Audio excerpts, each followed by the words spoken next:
So are you guys ready?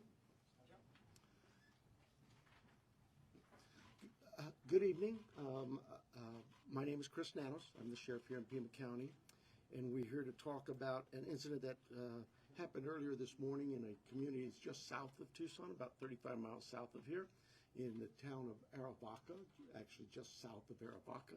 Arivaca is 35 miles from Tucson. It's about 10 miles north of the border. The incident was pretty clear-cut, but I'd like to give you, I think you have a media release with some of this details, but I'll share it with you anyway again.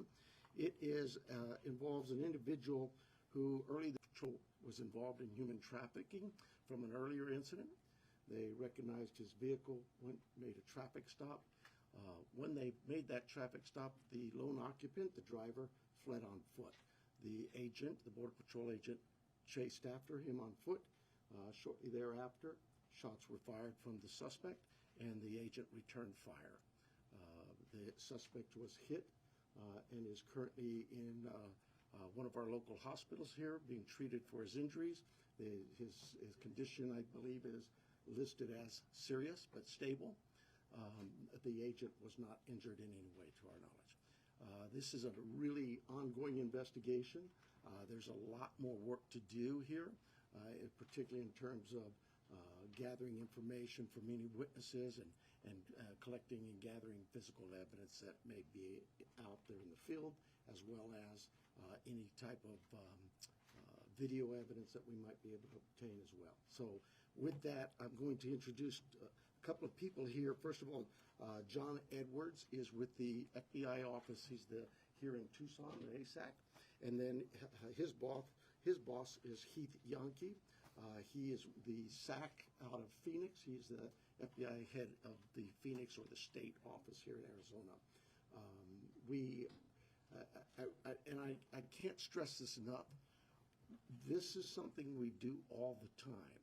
You know, PIma County, we take great pride in the fact that we were the first agency in the state to coordinate with all of its law enforcement agencies. There's 11 of those agencies in this valley of Tucson to coordinate our efforts when it comes to critical incidents such as this.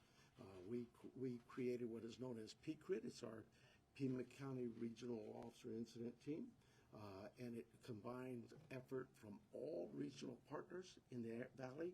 Whenever an incident like this occurs, the agency involved in that incident, particularly say today's incident, where there's a shooting, that agency steps aside and allows all the other agencies to come in and investigate for that, for the obvious reason, right? It's transparency, we know that, but it also gives that agency some relief in deconflicting any kind of concerns that may come up from that. It's all about public trust. We get that here in PIma County, and this is something we've been doing for a number of years. Assisting our federal partners is no different than any other law enforcement agency. We've been tied to our federal partners in similar incidents like this going back for decades. I've been around for almost 50 years here, and I remember my time in homicide, and this was just routine for us. If you're involved in a critical incident, no matter what agency you're with, you call the Sheriff's Department, we'll step up and help you with that investigative effort and work alongside our partners daily. That's the benefit of working and living here in PIma County is every law enforcement agency head gets along in a great way. We help each other out. I think if you talk to some of your local media here with you, they'll tell you the same. This is rather unique for us in terms of being the first critical incident team that uses all agencies in the valley to work together. So with that, I'm going to let Mr. Yankee come up, give a few remarks, and then from there we'll take your questions. Thank you, Sheriff. Good afternoon. I'm Heath Yankee, the Special Agent in charge of the FBI's Phoenix Division. The FBI, through our Tucson office, is leading the federal investigation on the assault of a federal officer, which occurred at approximately 7:30 this morning. We are working this jointly with the PIma County Sheriff's Department and the Custom and Border Protection's Office of Professional Responsibility. Our FBI Violent Crime and Gang Task Force, which includes both the Sheriff's Department and CBP OPR, have been out processing the scene and continuing the investigation. We have and will continue to conduct witness, victim, and subject interviews, review and analyze surveillance footage, and recover and analyze evidence. In order to be transparent with the community, preliminary information as we know it at this time is: while reacting to an active alien smuggling matter, CBP agents came into contact with the subject. During the attempt to apprehend him, the subject used a firearm to shoot at a manned CBP helicopter. The subject continued to flee on foot while being pursued by CBP agents who returned fire. The subject was shot. Aid was rendered by the CBP agents. The subject was transported to the hospital, underwent surgery, and is currently in recovery at this time. The subject, Patrick Gary Schlegel, age 34, and a resident of Arizona, is currently in federal custody. Schlegel has a significant criminal history, to include an active federal arrest warrant issued in 2025 by the U.S. Marshal Service for escape related to a previous federal alien smuggling conviction. Schlegel is expected to be charged via a criminal complaint in the District of Arizona with 3 charges: assault on a federal officer, alien smuggling, and felon in possession of a firearm. We would ask for the community's patience in allowing the investigative and prosecutive process to continue. Let me be clear. Any assault on law enforcement officers will not be tolerated. The FBI will continue to vigorously investigate those who harm or threaten to do harm to those who wear the badge. Thank you. So we'll take some questions. Can you Yes, say ma'am. anything about the federal officer, the agents? Were they injured as well? They were not injured, to my knowledge. No injury to the federal agents, okay. You mentioned shots were fired. How many were fired, and was it a single agent that fired? I believe it was one agent, the agent who actually made the traffic stop, but we're still looking into all that. We don't have all of our witness interviews done, and I don't have the round counts or number of shots fired, just multiple shots. Can you all describe this previous escape you mentioned a minute ago, the circumstances of what he'd been arrested for and how he escaped at that time? All I can comment at this time, it was for a previous conviction in an alien smuggling case, and he escaped after that. The U.S. Marshals put out that arrest warrant in 2025. Can you talk a little bit about what the difference is between the investigation PIma County is doing versus the one that the FBI is doing? Are you separately pursuing evidence, or are you working together? So we're working together, that's first and foremost. But typically in these incidents where you have a critical incident, officer-involved shooting, our incident teams come out and we handle, if in this case, the Border Patrol agent is the shooter, we'll look at the shooting.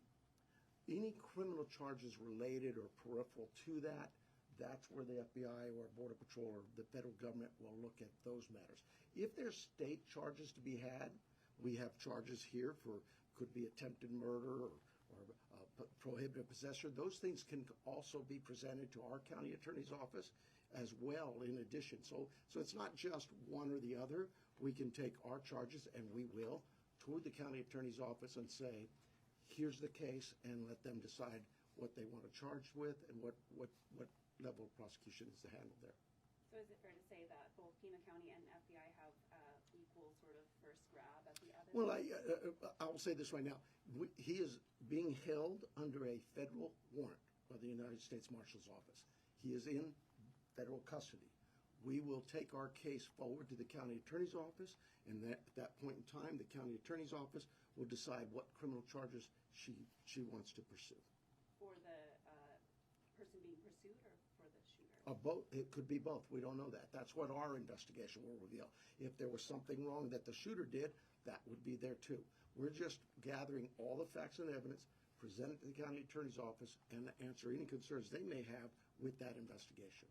In this case, we believe our agent in USBP, that agent acted lawfully. That's our belief based on what we know today, right at this moment. The investigation is still ongoing. There may be other things that show up. But right now, I'll support Mr. Yankee's statements. Nobody, PIma County, we're not tolerating any abuse of a law enforcement officer, any assaultive behavior, any type of abuse. But that goes to our citizens as well. The citizens of PIma County know very well where I stand when it comes to violence. We're not tolerating violence to anyone in PIma County. And so we'll look at it all. We'll gather all those facts, and we'll be back again in a few days with more information to you so you can assure our communities that the system works. It's worked before, and it continues to work. Can we clarify how the pursuit began? Were they after this particular person, or was it a vehicle behaving suspiciously and the pursuit began for that reason? And was there someone being smuggled in the vehicle?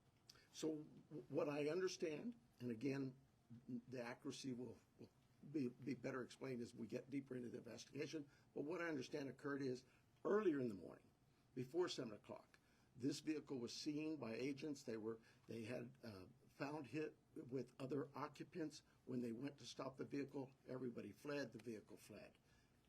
It's not till later in the morning this agent sees the vehicle again in the area of Arivaca Road and makes a second traffic stop. When doing so, that vehicle pulls over. The driver flees on foot. Border Patrol agent also flees on foot, and the chase is on. Was this a specialized Border Patrol unit or just regular?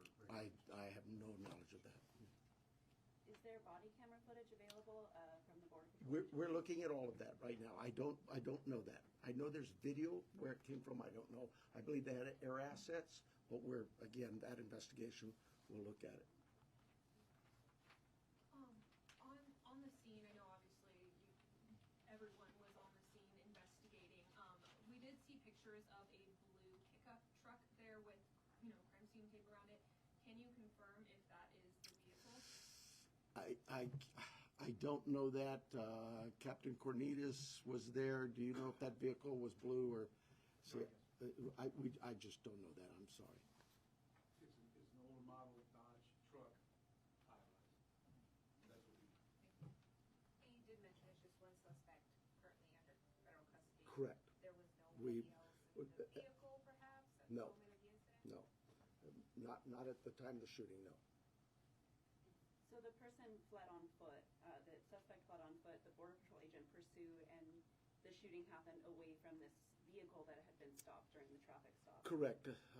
I'm not sure. I believe it's just south of the location of where the stop was made, but I don't know how far he got into the desert area.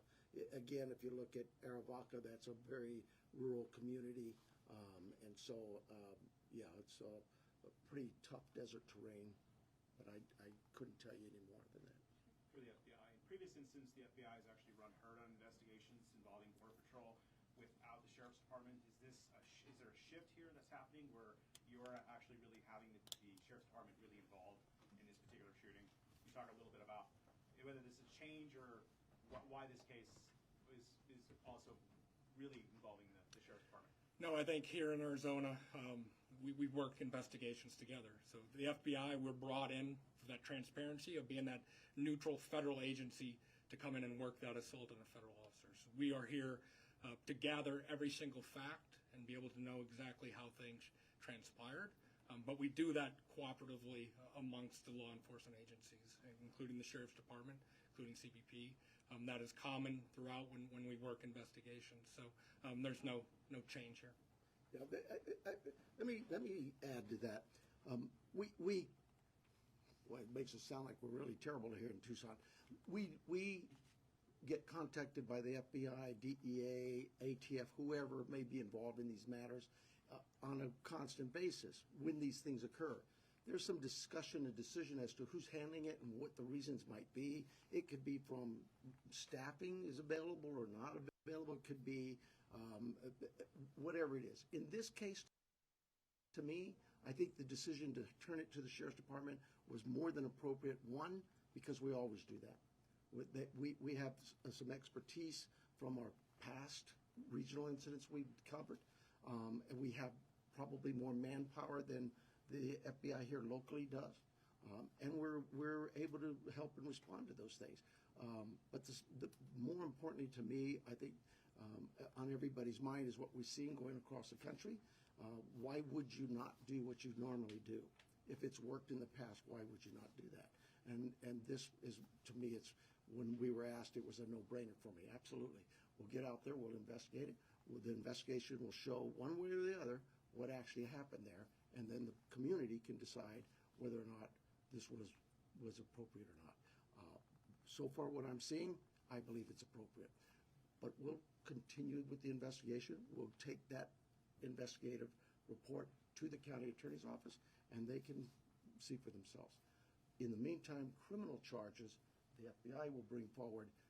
They'll affect the rest on they have affected the rest on the outstanding warrant, and they will continue that prosecution with the U.S. Attorney's Office.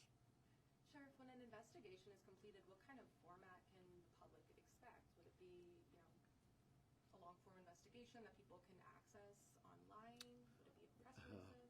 Well, our investigations don't go online for obvious reasons. Look, it's like any other criminal investigation. We conduct criminal investigations every day. Could be a fraud case, could be a robbery, could be an officer-involved shooting, homicide. The investigation goes. When it's complete, that is packaged up, taken to a prosecutorial office, in this case, county attorney's office, and they make decisions as to charges. That process is all there. It's really just about following the law. It's not anything new for us. It's not something that, oh my goodness, we've never done this before. And so, does the community have access to it? Everybody has access to it according to public records laws, right? You know that while it's investigated, we can't release that type of information out. But once the case is resolved, then public records requests come in, and we meet those. Critical incident investigations in the past, though, that have involved law enforcement local to, within the critical incident team here, have included at the end a sort of video breakdown, right, whether body camera footage and a sort of written breakdown of what happened. Those is that going to be happening in this case? Yes. The same process we do with all of our officer-involved shootings. We will put together the case. We will talk during the investigative process, not just to the end, but during it. We'll be talking with our partners from the FBI, letting them know what else we've learned, showing them things, get with them, debrief them, and we discuss what is or shouldn't be put out to the public media or whatever, because some things are sensitive and you have to understand that I'm not the prosecutor, but the prosecutor may have a reason, a prosecutorial reason to say, I want this evidence kept aside because it may help me in this strategy or with that strategy. Those are for the prosecutor to decide. We simply sit back and say, here's the shooting. We produce what we know of the shooting to the media, and then we hope you will present that to the community, what it is that we've seen, what the cases discovered. Can you say the subject is a U.S. citizen? He is. He lives in the town of Sarita. Okay. Sarita is I think it's in your, it's in outside the Green Valley area. It's a unincorporated area of PIma County, and it's, what is that, maybe 20 miles south of where we're at here? Can you say how many times he was struck by? I cannot say that right now. Good afternoon, Sheriff. Con with Telemundo. Today, members of the community are calling for an emergency protest because of this shooting, where they just hear like a border patrol agent is involved in another shooting. This is because obviously what is happening in nationwide, all these these two shootings that we see in the past. Do this kind of ambient or this situation is becoming harder for as a law enforcement, either for the sheriff's department, the FBI, knowing that the fact that the community just hear border patrol agent shooting, they immediately they think that you already do something wrong? I understand, clearly understand the sensitivity of these types of events in today's world and climate. I too get upset just like our citizens when you see something that you think is just really, wow, that couldn't happen. That's my profession, and we don't do that. This is how I understand all that thinking. All I can tell you is from the PIma County Sheriff's Department and this community, we take all of these matters very seriously. We've been, I think, long before I've been here, this county has always had, I believe, the best service available from its law enforcement partners. That continues today. I am very blessed to have the team I have work for me. They make me look like a hero every single day, and I do so little. But I will tell you, this case, like any case we deal with, will be done by what we call the rule of law. We have processes, we have procedures, we follow those processes, and we take all the information and move it forward for somebody to make a decision as to what happened here and what should happen further. Sorry, follow-up. What will be the message for the community? The message for the community is we think we built a great relationship with our community here in PIma County.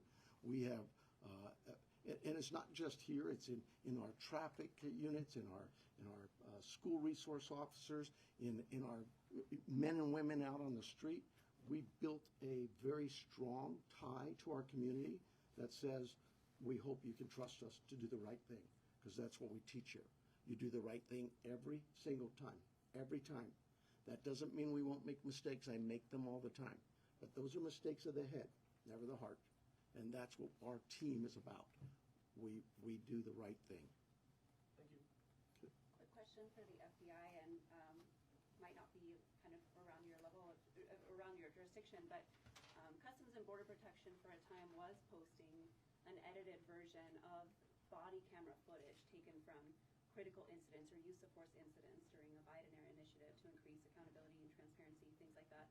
That hasn't been happening, at least in recent months.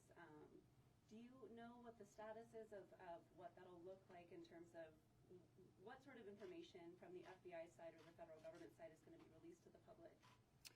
Yeah, so where we're at now, like I said during my statement, we've submitted where we believe 3 charges for a federal criminal complaint to the U.S. Attorney's Office. And now once those charges, if that complaint is granted, the prosecutive stage will take off. So that will go through the courts and through the U.S. Attorney's Office, and the public can follow along at that time to see how this transpires. As far as the beginning of your question and CBP and all that, that would be out of my lane to answer, and you would have to go to that agency. Sure. So is it fair to say at this point that FBI will be handling the assault portion and PIma County is handling the use of force portion of the investigation? So that's all part of the overall investigation, right? We have to follow the facts and see what the entire scenario and incident involved, which includes all of those things. So that will be part of the overall investigation. What we're confident in and of the public is the facts that we've already gathered today, that we are seeking that federal criminal complaint for the actions taken by Mr. Schlegel against those CBP agents. And at this time, the assault in the complaint would be the shooting up at the helicopter and the exchanging gunfire with the agent on the ground? I think at this time we want to leave it just how we have those facts. This is still an ongoing and active investigation, and we are doing this very early on because we want to be transparent with the community for those exact things that you commented about. We want to put out as much as possible, but we also need to respect the prosecutive process. This individual is presumed innocent until proven guilty, so we need to keep that in mind as we're putting out additional facts. So we'll leave what we put out on those limited facts today, knowing that the investigation will continue and we will know everything at the end. Could you just spell your name for the... Yes, so Heith, last name is Yankee, Janke. Thank you. I'm going to go outside. This is more to my local media, but you asked something about body-worn cameras and that, and recently my office made a request to my Board of Supervisors, who handles the finance part of what we do here in the Sheriff's Department. And I really want to let the community know that body-worn cameras, technology is where law enforcement not only is headed, but needs to go that way.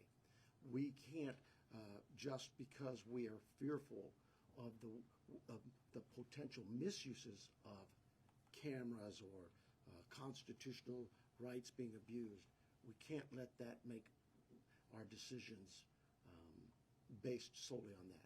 We have solved a number of homicides in record time.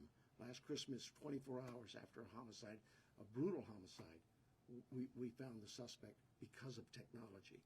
Just recently, this Christmas, again, within 72 hours, a brutal crime, no clue who did it, again, because of the technology there. To this community, technology is advancing so fast, so quickly. If we don't stay up with it, we're doing a disservice to our community in the way we don't investigate things. Every tool out there that's available to us, we should have to complete a very thorough investigation as quickly as we can. And so I'm sorry for getting political with you there, but I heard your question. I couldn't help myself. Anything else? Just to clarify the location, it sounds like the agent recognized the vehicle on West Aravaca Road, and at some point the person fled in that area, but this is all north of the town of Aravaca, am I right? No, actually, so the town of Aravaca is, you go down I-19 and you head west on Aravaca Highway. This is about milepost 15, a little further west. That road winds, so you could be right. It technically could be north, but it's actually east of the town of Aravaca, is my understanding. Am I accurate there, Luis? Okay, I believe that's the case. But that's where At the risk of a dumb question, I just want to be sure. The helicopter was airborne or had landed when shots were fired? I really don't know that. I believe it was airborne though, but Yes, Just one from airborne. we still have investigators on the scene doing all of these things that you're asking about, and that's one of the reasons we're kind of hesitant to say things until they actually come back to us. I'm hoping later this evening, maybe tomorrow morning, we'll get more briefing from the actual scene investigators. Are you able to say like the miles in between that initial traffic stop, the fleeing, and then the gunfire that We transpired? hope we'll be able to tighten all of that down and be able to, we use Leica and different things to, our own drones to process that crime scene. And so they have such technology, again, that can come in here and you could find a pencil on the floor, and it just, all of that thing's handled by our crime scene technicians. Can you all be more specific about the type of weapon Slagle was using? I don't have that. I really don't. I believe I heard it was a 45. Okay, I was just trying long gun, handgun. A handgun. Was the border checkpoint on Aravaca Road shut down today? I don't know that. I don't know what it was. I'm sorry? It wasn't shut down. It wasn't shut down when we went there, but I don't know what time they open or not. But yeah, that's a better question for Border It Patrol. was closed for a bit. I'm sorry? They had it closed for a bit. Okay, yeah. I think you're better off asking them the hours they were operational. Just to clarify, since this has been a question we've seen in other parts of the country after shootings involving federal officers, do you as the local entity feel that you have full access to body cameras, other evidence, on-the-ground evidence, sort of, I guess, unimpeded? Yeah, absolutely, yeah. Trust me, if you asked us to come and assist you and you were gonna impede our assistance, we'd just pack it up and go away. But you're asking us to assist you, and that means we've never had that problem. So, I don't see, I've not heard that. No. Thank you. Thank you. Your name one more time, sir? John Edwards. John Edwards, and that's J-O-H-N? J-O-N. J-O-N. Got it, thanks. And your title, your leadership on the office? Just on ASAP. Hey, how you doing? Good, how are you doing? Good. Good. Special agent in charge? Good. Working? How are you? Just working. Same thing, yeah. You can email our. You remember me? DMPA for- I interviewed you when you were a candidate. I went to All this book? Oh, yes, I do.